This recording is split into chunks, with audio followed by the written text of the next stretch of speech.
உலக தாய்மார்கள் அனைவருக்கும் இந்த சேனல் ஒரு வரம்.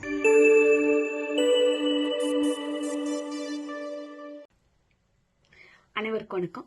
என் பேர் ஷோபா. நான் நியூசிலாண்ட்லேருந்து பேசிட்டு இருக்கேன். நான் ஐயா பார்த்த அனுபவம், அப்புறம் பயிற்சி எனக்கு கொடுக்குற அனுபவம், இதெல்லாம் உங்ககிட்ட இன்னைக்கு பகிர்ந்துக்கலான்னு இந்த வீடியோவில் பேசலான்னு நினைக்கிறேன். ஒரு நாள் பத்தாது, பட் இருந்தாலும் நான் வந்து ஹைலைட்ஸ் மட்டும் சொல்கிறேன் உங்களுக்கு, சரிங்களா? நான் சின்ன வயசுலேயே எங்கள் பாட்டி சொன்ன கதைங்கள்லாம் வச்சுக்கிட்டு கடவுள் எப்படி இருப்பாருன்ற ஒரு இமேஜினேஷன்லேயே ரொம்ப நாள் இருந்திருக்கேன். அப்போது சினிமாவில் வர என்டிஆர் மாதிரி கடவுள் இருப்பாருன்னு ரொம்ப நாளாக நினச்சிட்டு இருந்தேன்.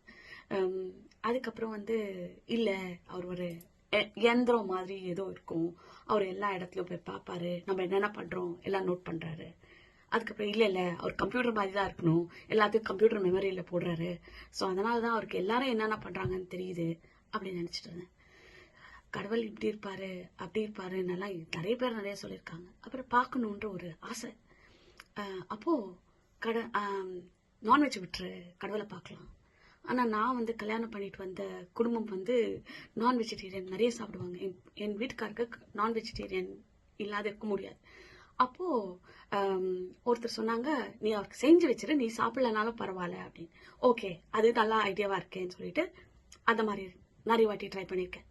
அதுக்கப்புறம் நான்வெஜ் விட சொன்னாங்க, அதுக்கப்புறம் டெய்ரி ப்ராடக்ட்ஸ் விட சொன்னாங்க, அதுக்கப்புறம் தேன், அனிமலுக்கு சம்மந்தப்பட்ட எல்லாத்தையும் விட்டுற சொன்னாங்க.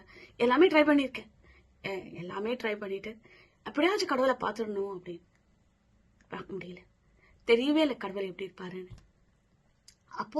ஆனால் கோயிலுக்கெல்லாம் போவோம், சாமியெல்லாம் கும்பிடுவோம். விநாயகரை வந்து ரொம்ப கும்பிடுவேன், விநாயகர் சிலையை எல்லா இடத்துலையும் கும்பிடுவேன். நம்பிக்கை அதிகம். பிலீவிங் சிஸ்டம்ல தான் ஒர்க் ஆகிட்டு இருந்தது. அந்த பிலீவிங் சிஸ்டம் வாஸ் ஃபைன், எல்லாமே நல்லா இருந்தது. நான் என்ன வேண்டிக்கிட்டாலும் நடக்கும். நான் மார்க் வாங்கணும்னு நினைச்சா நடக்கும், நான் வேலை கிடைக்கணும்னு நினைச்சா நடக்கும், என் பொண்ணு கல்யாணம் ஆகணும்னு நினைச்சா நடக்கும், எல்லாமே நடக்கும். எல்லாமே நடந்துட்டு இருந்தது. கடவுள் எனக்கு எல்லாமே பண்ணிட்டு கொடுத்தாரு. ஆனா கடவுள் இப்படிதான் இருக்காரு, பார்க்க முடியும் தெரியாது. ஐயாவை பார்க்குற வரைக்கும் எனக்கு அந்த மாதிரி ஒரு கான்செப்டே எனக்கு தெரியாது. அப்போ ஒரு நாள் சாயந்தரம் 5 மணி வெள்ளிக்கிழமை வீட்டில் வந்து உட்காந்துருக்கேன்.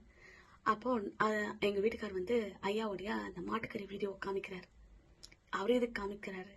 நான் 2 பேருக்கோட தேடல்லையும் ரொம்ப வித்தியாசம் இருந்தது. அவரோட தேடல் வேற மாதிரி இருந்தது, என்னோட தேடல் வேற மாதிரி இருந்தது. அப்போ இந்த வீடியோ காமிச்ச உடனே ஐயா எப்படியாவது பார்த்து சந்திச்சு பேசணும் அப்படின்னு நினைச்சேன். எல்லாமே அந்த லிங்க் வழியா மாலா கிட்ட கேட்டு எல்லாம் செஞ்ச உடனே ஐயா கிட்ட பேசினேன். சான்ஸ் கிடைச்சிச்சு, பேசினேன். அப்போ ஐயா கிட்ட ஒரே ஒரு கேள்வி தான் கேட்டேன், கடவுளை என்னால் பார்க்க முடியுமா அப்படின்னு. அப்போ ஐயா சொன்னார், நான் கடவுளை உணர்ந்திருக்கேன், கடவுளை பார்த்துருக்கேன், நான் பார்க்க முடியும்னா நீயும் பார்க்க முடியும். இந்த மாதிரி ஒரு பதிலை என்கிட்ட இது வரைக்கும் லைஃப்ல யாருமே சொன்னது கிடையாது. ஃபர்ஸ்ட் டைம் எனக்கு வந்து ஒரு என்ன சொல்றது, உள்ளேருந்து ஒரு சந்தோஷம்.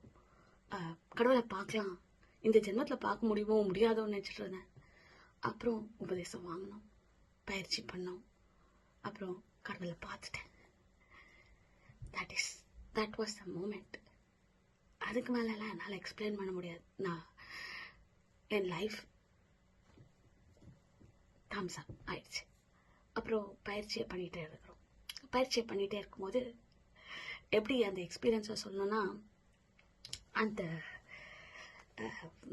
90ஸ்லாம் நம்ம கோயிலுக்கு போவோம் தெரியுங்களா? அப்போது ஒரு மினிஸ்டர் லெட்டர் தருவார், அந்த கவர்மெண்ட் ஸ்டாம்ப் போட்டிருக்கோம். அப்போது அந்த சிலைங்க இருக்கிற சாமிங்கெல்லாம் போய் பார்க்கறதுக்கு அங்கே இருக்கிற ஆளுங்கள்லாம் வந்து அந்த லெட்டரை பார்த்தா, போங்க மேடம் போங்க மேடம் போங்க அப்படின்னு சொல்லிட்டு எல்லா லைனையும் தாண்டி நம்மளுக்கு ப்ரிஃபரன்ஸ் கொடுத்து போவோம், போய் பார்ப்போம், பார்த்துட்டு வருவோம். அந்த மாதிரி தான் ஐயாவோட பயிற்சி. அது பண்ணிங்கன்னா உங்களுக்கு அந்த லெட்டர் உங்கள் கையில் இருக்க மாதிரி. சாரி, என்னால் இதுக்கு மேலே 90ஸ்லாம் கோயிலுக்கு போனீங்கன்னா அந்த லெட்டர் எடுத்துகிட்டு போனீங்கன்னா மினிஸ்டரோட லெட்டரு, அங்கே இருக்கிற செக்யூரிட்டி பீப்புள் எல்லாம் வந்து அந்த சிம்பிளை பார்த்துட்டு, மினிஸ்டர் பேர் கூட பார்க்க மாட்டாங்க, சிம்பிளும் மினிஸ்டர் கைட்டையும் அந்த பச்சை இங்கில் சைன் போட்டு கொடுத்தாங்கன்னா நம்மள அப்படியே போங்க போங்க உள்ளே போங்க மேடம் உள்ளே போங்க அப்படின்னு சொல்லி நம்மளை அனுப்புவாங்க. ஐயாவோட பயிற்சி அப்படிதான். ஐயாவோட பயிற்சி அந்த லெட்டர் மாதிரி. அதை வச்சுக்கிட்டு இருந்தீங்கன்னா நீங்கள் எங்கே போனாலும் உங்களுக்கு எல்லாமே தானாக வழிவிட்டு உங்களுக்கு என்ன வேணுமோ தானாக நடக்கும். இது என் அனுபவத்தில் நான் சொல்கிறேன்.